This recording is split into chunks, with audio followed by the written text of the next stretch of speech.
কিংসুক মাইতি সাহেব, এসডিও সাহেব, সমগ্র রায়গঞ্জবাসী তথা আশেপাশের যত অঞ্চল মানুষ এখানে আনন্দ উপভোগের জন্য আসে।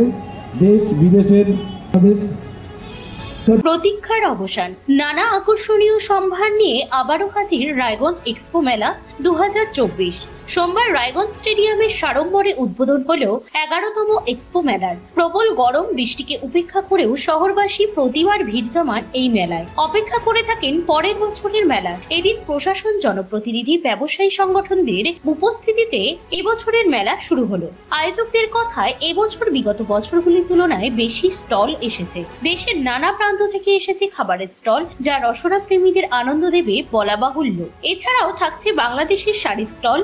স্থানীয়দের পাশাপাশি কলকাতার ব্যবসায়ীরাও পসরা সাজিয়ে বসেছেন এই মেলায়। এছাড়াও থাকছে বাচ্চাদের খেলার নানা সরঞ্জাম। নিরাপত্তা বা যানজট বিষয়ে সাধারণ মানুষ সচেতন হলে প্রশাসন খুব সহজেই তা দূর করতে পারবে বলে জানিয়েছেন প্রশাসনিক কর্মকর্তারা। এদিনের অনুষ্ঠানে উপস্থিত ছিলেন রায়গঞ্জ মহকুমা শাসক কিংসুক মাইতি, রায়গঞ্জ সমষ্টি উন্নয়ন আধিকারিক শ্যারন তামাং, রায়গঞ্জ পুরসভার পুর প্রশাসক সন্দীপ বিশ্বাস, উপপুর প্রশাসক অরিন্দম সরকার, মেম্বার সাধন বর্মন, স্থানীয় কোঅর্ডিনেটর অর্ণব মণ্ডল, রায়গঞ্জ মার্চেন্ট অ্যাসোসিয়েশনের সাধারণ সম্পাদক অতনু বন্ধু লাহিড়ী প্রমুখ। দাদা, আপনার নাম কি? অভিষেক চক্রবর্তী, অর্গানাইজার রায়গঞ্জ এক্সপো মেলা।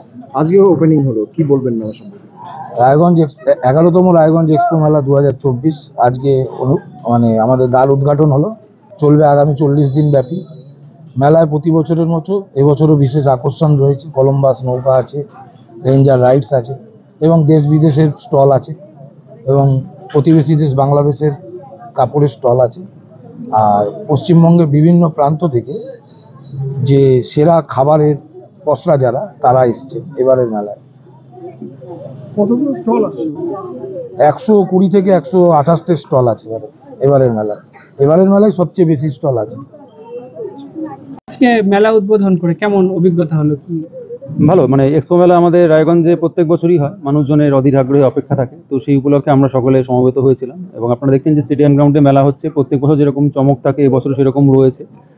এবং আমরা এক্সপেক্ট করছি যে আজকে তো উদ্বোধন হলো, কালকে থেকে ভালো সংখ্যায় মানুষজন আসবে। এবং মেলা একটা সুন্দরভাবে করতে গেলে যা যা প্রিকশনস নেওয়া দরকার আমরা সব কিছুই নিচ্ছি। আমাদের পুলিশ প্রশাসন সর্বদা সচেষ্ট থাকবে এই ব্যাপারে, এবং আমাদের সঙ্গে রায়গঞ্জ মিউনিসিপ্যালিটিও রয়েছেন। মিউনিসিপ্যালিটিও চেষ্টা করেন একদম সব রকমভাবে যাতে মেলা গ্রাউন্ড পরিষ্কার থাকে, যাতে কোথাও কোনো রকম কোনো গন্ডগোল না হয়। এবং যেহেতু উল্টো দিকে আমাদের মেডিকেল কলেজ হসপিটাল রয়েছে, সেই উপলক্ষেও যাতে কোথাও কোনো রকম কোনো ট্রাফিক প্রবলেম না হয়, সেই জন্য পুলিশকে সেইভাবে বলা রয়েছে।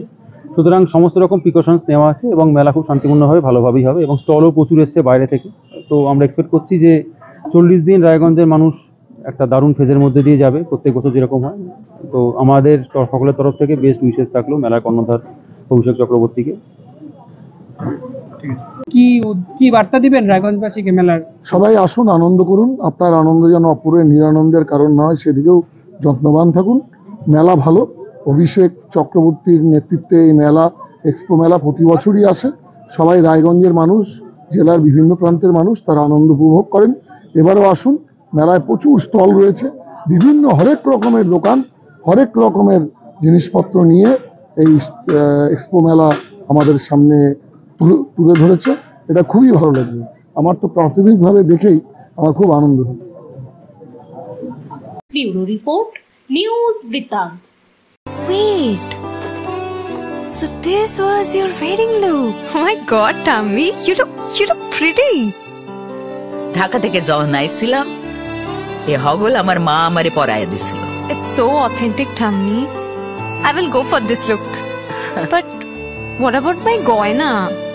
সাদা রঙের রুমালটিতে গোলাপি রঙের কাজ, সব মিলিয়ে দারুণ হবে নতুন কনের সাজ।